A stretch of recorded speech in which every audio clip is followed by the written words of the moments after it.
Sarah, whenever you're ready, we're ready.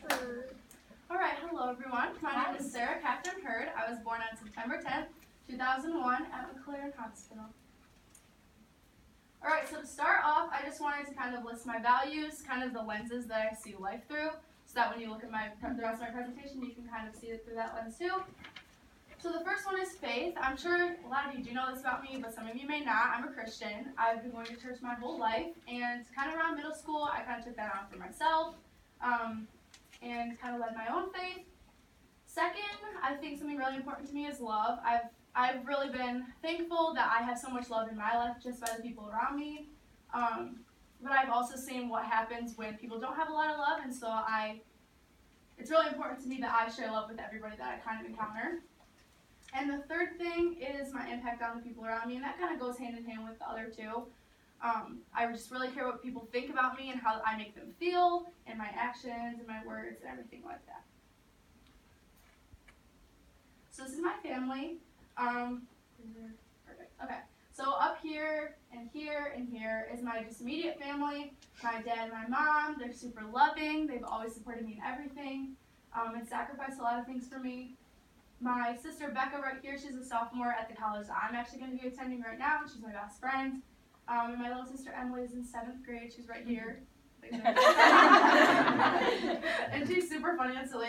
Yesterday we just had the funniest day. We were just doing crazy things. It was hilarious. But yeah, she's super funny and silly. And I decided to include my grandparents too. These are my mom's parents. They live in San Diego. And my grandpa is the coolest grandpa in the whole entire world. He climbs mountains and kayaks and does all the things. And my grandma is super sweet and kind and giving. And she's silly and just awesome. Over here is my Nana and Papa, my dad's parents. My grandpa actually passed away late January this year. But my grandma's here, Blazer. And she's awesome and selfless and always shows up for me and is just the best.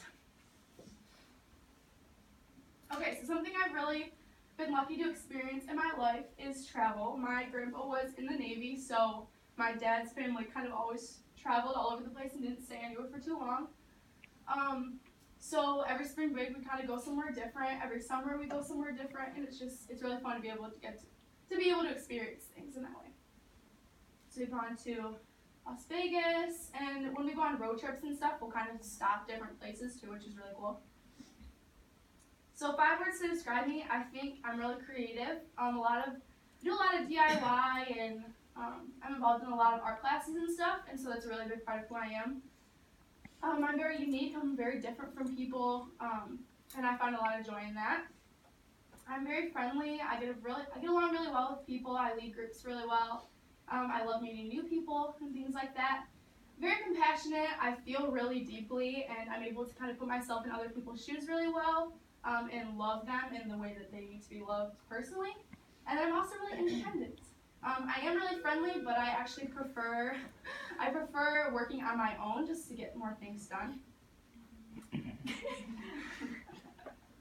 So for my curiosity type, I'm an ENFP. I'm actually only 3% intuitive and 3% perceiving, so it could kind of vary, but I think I've related most to the ENFP. ENFPs are really enthusiastic and creative. They're able to do pretty much anything that interests them, so I can kind of pick up anything and learn how to do it. But they may not stay focused on that for long. So they'll kind of master something and then move on. They have really good people skills, and so they're able to lead groups really well, and they have a lot of inner values that they tend to stick to when they do things, but they're also really open-minded to other ways of thinking and other people's ways of thinking, which I definitely think that I am. So this is kind of the beginning of my service slides. I think the biggest way that I'm involved in service is at my church. And I kind of included this quote here: not all of us can do great things, but we can do small things with great love. And I think that really encompasses the way that I serve in my life. It's a really big part of who I am. Up here is a picture of me and a little girl in Panama. I went there 2 or 3 summers ago on a mission trip. Here's another picture from there. I do face painting at a lot of events at my church. I help out through my church in like the Flint area a lot, and I also lead worship at my church very frequently. So, ways that I serve extracurricularly, I'm in the National Honor Society, I'm the vice president. I'm in student council, and I'm on the leadership board of Peers Who Care. And it's kind of cool because I get to serve in different ways in all of those different groups, which I love. And then this is another way that I serve. This is me. But I serve at blood drives, and I've saved up to 15 lives so far, but I'm planning on serving in one more so I can get my red cords. Okay, so for learning style, I'm mainly visual and auditory, but I'd actually say that I'm more visual because I'm really, really bad at ADHD, so if you talk to me, the attention span isn't really there for too long. But like when I read books and stuff, I like to have audio with it because it's easier for me to follow along and to stay focused. So I guess this is pretty accurate. I'm not very tactile though. So for PSAT and SAT, my 8th and 9th grade I got a 970. I think I just kind of knew that it didn't really fully matter for anything, so I didn't put a lot of effort into it then. For 10th I got an 1190, which is pretty good. And then for my actual SAT, I got a 1080, which I didn't think represented me as a student very well. So I retook it, and I actually did almost 200 points better, and I got a 1240, which is awesome. Okay, so for my GPA in 9th grade, I had 3.825, and I think it kind of dropped a little bit down because of honors bio. And then in 10th grade, I got a 3.817, and that dropped down because of honors chemistry. And in 11th grade, I dropped all the science classes, and I got a 4.0. And then in 12th grade, I got a 4.40 because I started taking AP classes and did well on them. And then my cumulative now is 3.943, and I'm very happy with that. So some complex classes that I've taken through the years, I actually took 2 foreign languages. So I took 3 years of Spanish, and then I took 2 years of sign language. And I kind of like that. Well, I actually went to Panama on a mission trip, and so it was really cool to kind of put the Spanish into practice. Sign language, actually, this year when I was volunteering at VBS over the summer, I had a deaf girl in my group. I was a 5th grade leader for girls, and it was kind of cool to be able to communicate with her in that way. I took AP Calculus this year, which is just really hard math and not super enjoyable, but whatever.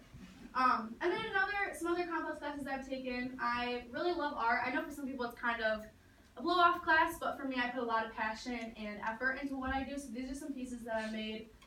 Usually when I want to look like something, I won't stop working on it until it looks really, really how I want it. So these are just different things. This piece here and this piece, I just actually was in an art show for in Flint, which is cool. A way that I'm a complex thinker, I'm able to, kind of how I explained in the ENFP, I'm able to pretty much do anything that I try and learn how to do it. So I taught myself how to crochet, taught myself how to juggle, and actually my New Year's resolution is to learn how to do 10 new things this year. So I learned how to juggle so far, and I'm going to learn how to poach eggs, I learned how to make an omelet, stuff like that. And then I also made this. I'm pretty good at DIY stuff. So that's how I'm complex. Okay, a big part of my high school was tennis. I played tennis all 4 years. Growing up, I played a lot of sports, but I wasn't really passionate about any of them, and I very easily gave them up because I didn't think I was good enough, and I didn't really care about getting better. But tennis is the first sport where I was so passionate about it. I love getting better at it, and every single day at practice, I work so hard to get really good at it. I'm one doubles, which is the top of the players that play together in tennis. And these are just some pictures of me playing, my team. They're super just accepting. It's one of those sports where you can join and not know what you're doing, and everyone will teach you, which is so cool. So my Teaching Tuesday this year, you guys remember I taught about my plants. I still love plants. I love learning about them. I don't have as many now because they die during the winter season, but I do have quite a few still.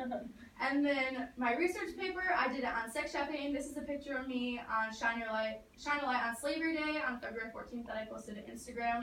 I added a little quote by Martin Luther King that says, "Our lives begin to end the second we become silent about things that matter." I'm really, really passionate about sex trafficking and saving all the people. I know I can't do it, but it's really important to me. So this is my resume. Oh, I haven't really used that a lot just because I babysit a lot for a lot of different families, but I haven't actually had a real job just because I haven't really had a way to get there as That's easy. My career pathways are human services and arts and communication, with that, which I think kind of encompass where I am pretty well. So I decided to do my careers for 12th grade and my final career first, and then kind of work backwards from there. So I had pastor, interior designer, speech and language pathologist, social worker, and adoption counselor. And I think I really could do any of these. I really want to be an interior designer, and maybe I'll kind of do that on the side or whatever, but I decided to be a pastor. I got called to be a pastor in 7th grade, and there's a lot of misconceptions about it, and I just want to debunk a few. No, I'm not going to be a priest or a nun. No, I'm able to get married. That's something that a lot of people think pastors can't do, and girls can be pastors. Exhibit A. Didn't learn the alphabet, I guess. So my 7th grade career fair, actually, it's kind of funny. So it was supposed to be a youth and child worker, but the pastors from my church were there, and they taught about pastors. So I don't know how that happened, but it was kind of ironic because that's what I wanted to be. So it was kind of cute. On my paper, when I reflected on it, I wrote, yeah, I'm actually going to do this, no doubt. I'm going to Olivet Nazarene University. I already knew that in 7th grade. It was kind of funny. But yeah, and then a lot of the stuff, I didn't really, just because I already knew what I wanted to do, I didn't really pick anything. I just picked what I thought would be cool to see. So 8th grade saved careers, pastor again, and then some other things, early childhood educator, motivational speaker, sign language interpreter, kind of human services type things. 9th grade, I kind of went more into the medical type idea. I don't know, I thought maybe I'd want to do that, but still I had pastor on there. I knew I was going to end up doing that. And then my career report, I did on a pediatric oncologist, which is a cancer doctor. 10th grade, saved careers, I had pastor, the same type of thing going on. And then for my 10th grade interview, I interviewed my pastor, Tyler Sauer, Laser, right here. He's my youth pastor.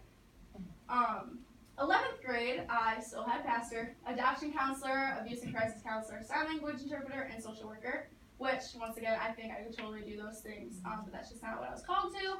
And then, day on the job, my pastor, Tyler Sauer, same person. And it was kind of cool because I got to just kind of figure out how a day was for a pastor. And I think the coolest thing that really embodied what a youth pastor is that the fact that I was at the church, all of the pastors just hung out with me that day.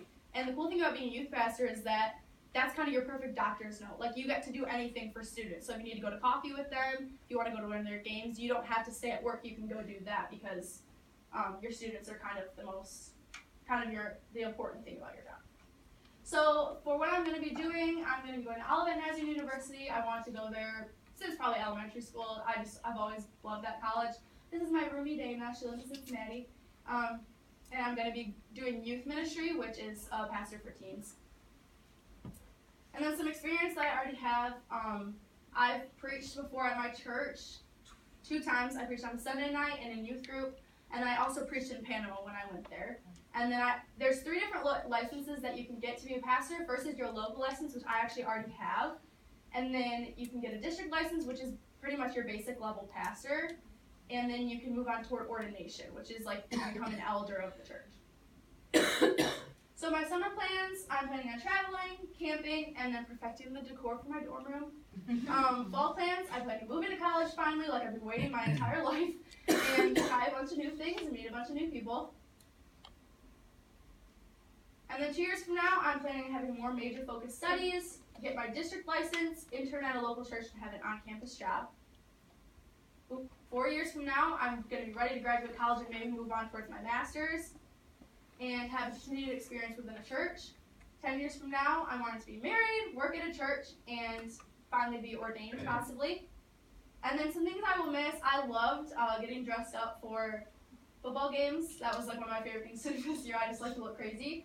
I had just some awesome friends. I had a lot of friends in different groups, which was really fun. And overall, I just felt so loved by the people in my school, which is so cool that I get to say that.